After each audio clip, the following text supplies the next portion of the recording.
गुड़ बनाने वाली फैक्ट्री में एक आदमी कोने में बैठा बीड़ी पी रहा है और फैक्ट्री से जाते हुए लोगों को एकटक बस देखे जा रहा है। अरे क्या लाला, आज घर नहीं जाना क्या? रोज तो 10 मिनट पहले ही झोला उठाकर चल देते थे, फिर आज क्या हुआ? अरे कुछ नहीं शंभू, हम तो बस बखत काट रहे थे। सोचा बहुत दिन हो गए, क्यों ना कुछ बातें हो जाए साथ चलते चलते। लाला की बात सुनकर शंभू मन ही मन मुस्कुराया और लाला के हाथ से बीड़ी ले कश लगाते हुए बोला, अच्छा तो आज अमावस्या है, तभी तेरी फट रही है। चल आजा, आधे रास्ते तक तो तेरे साथ ही चलूंगा, बाकी का आधा रास्ता तुझे खुद ही तय करना होगा, ठीक है? शंभू लाला से कहता हुआ उसे अपने साथ चलने का इशारा करता है और दोनों एक रास्ते पर चल पड़ते हैं।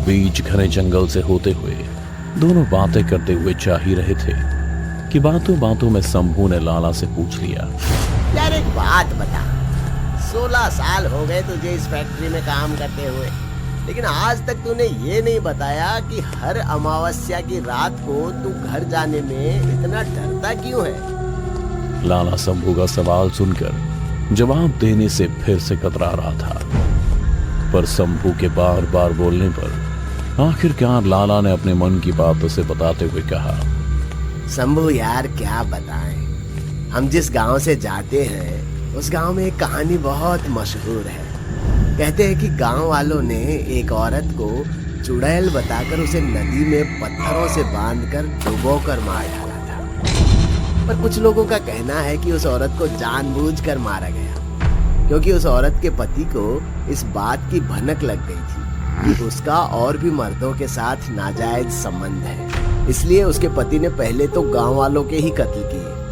फिर जानवरों को मारा और सब का इल्जाम अपनी पत्नी पर लगाकर उसे चुड़ैल साबित कर दिया। फिर साजिश करके गांव वालों से उस औरत को ही मरवा दिया।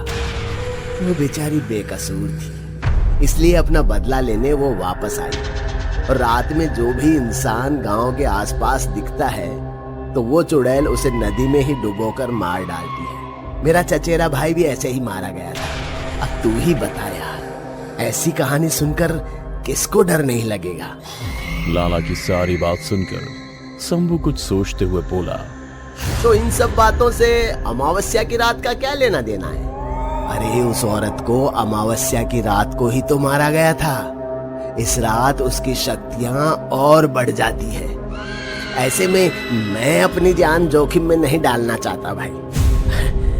खूब सारे इलाज के बाद तो अब मेरी पत्नी पेट से हुई है। शंभू भी लाला की सारी परेशानी समझ गया, पर इससे पहले वो उसकी कुछ मदद कर पाता तभी शंभू ने देखा कि वो अब नदी के पास आ गया है। नदी का सन्नाटा लाला को अंदर से खाया जा रहा था। पहले तो उसके मन में आया कि वो आज रात नदी के इस पार ही रह जाए। ये सोचकर जब उसने आसपास देखा तो उसके होश उड़ गए, क्योंकि वो नदी के पास अकेला ही खड़ा था।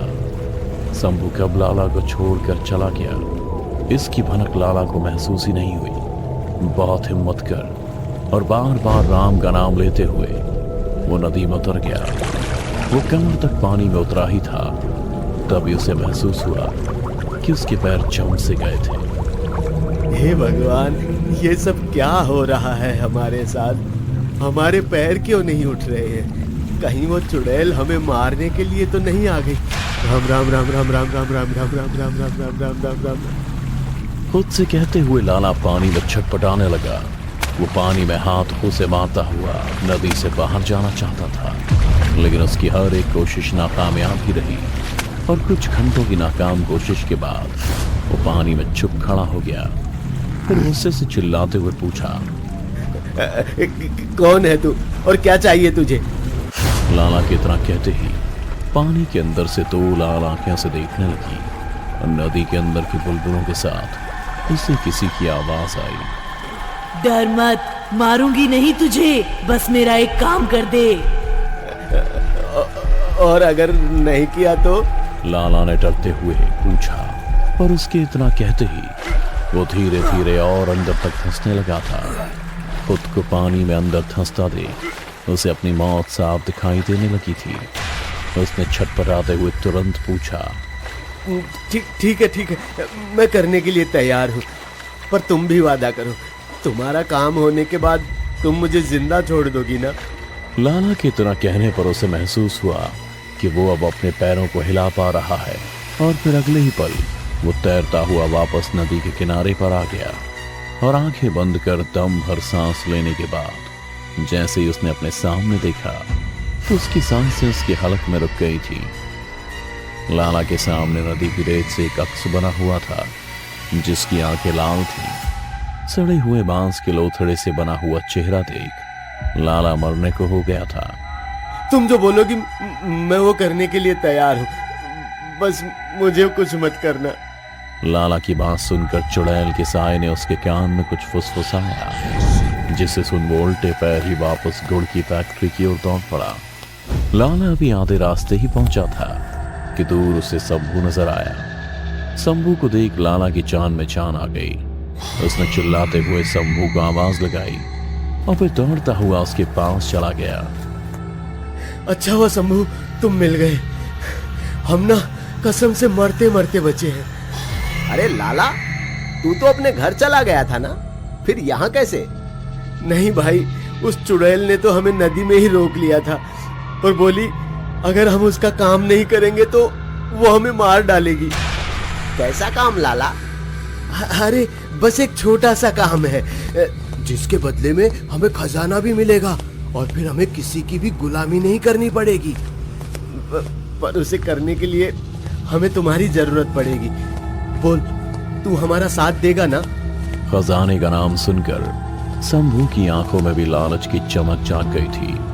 उसने तुरंत ही लाला को हाँ कर दी और लाला एक बार फिर शंभू के साथ नदी के किनारे खड़ा था। लाला, तू तो किसी खजाने की बात कर रहा था, फिर मुझे यहाँ किनारे पर क्यों ले आया? शंभू, तुम्हें याद है हमने तुमको एक औरत की कहानी सुनाई थी जिसे जिंदा ही पत्थरों से बांधकर नदी में डुबाकर मार दिया गया था? हाँ, तो क्या ये वही नदी है? औरत की कहानी सुन शंभू के माथे पर भी शिकन आ गई थी, जिसे देख लाला बोला, अरे डरने की जरूरत नहीं है, बस कहानी में एक छोटा सा बदलाव है। उस औरत को किसी पत्थर से बांधकर नहीं, बल्कि उसके ही इकट्ठा किए हुए जेवरों के बक्से से बांधकर नदी में फेंक दिया गया था।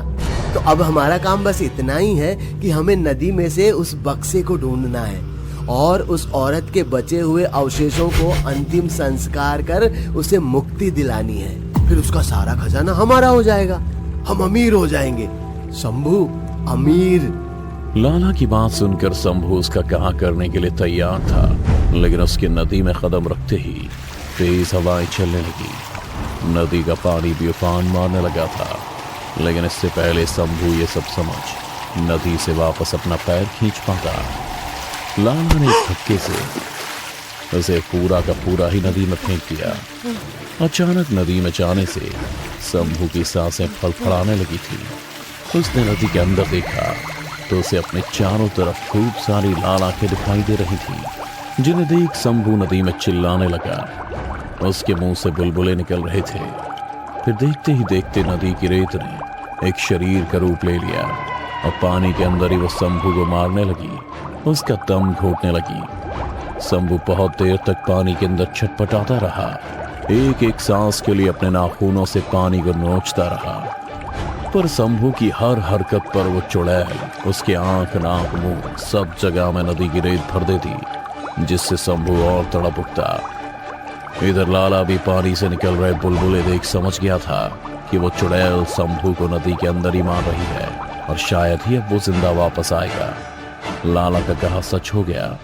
कुछ देर बाद शंभू की फूली हुई बॉडी नदी की सतह पर तैरने लगी। शंभू मर चुका था। उसकी लाश को इस तरह से नदी में तैरता हुआ देख लाला को भी अपने किए पर पछतावा होने लगा था, पर अपनी जान के बदले उसे किसी और की जान की कुर्बानी सस्ती लग रही थी। उसने चुड़ैल से कहा, हमने तुम्हारा कहा कर दिया है। जिस परिवार ने तुम्हारी ये हालत की थी, उस पीढ़ी के आखिरी खून के कतरे को भी तुमने अपने हाथों से मौत के घाट उतार दिया है। अब तो हमें जाने दीजिए। हाँ दोस्तों, नदी की चुड़ैल का ये हाल जिस परिवार ने किया था, वो उसका पूरा वंश खत्म करना चाहती थी, जो उसने लाला की मदद से पूरा किया। दरअसल शंभू को कभी पता ही नहीं था कि उसके परदादा ने क्या किया था, लेकिन वो कहते हैं ना, पूर्वजों की दौलत मिले ना मिले, लेकिन पूर्वजों के कर्मों का फल जरूर मिलता है। ऐसा ही कुछ आज शंभू के साथ भी हुआ। नदी की चुड़ैल ने शंभू को मार अपने सालों का इंतजार खत्म किया और इस दुनिया से मुक्त हो गई।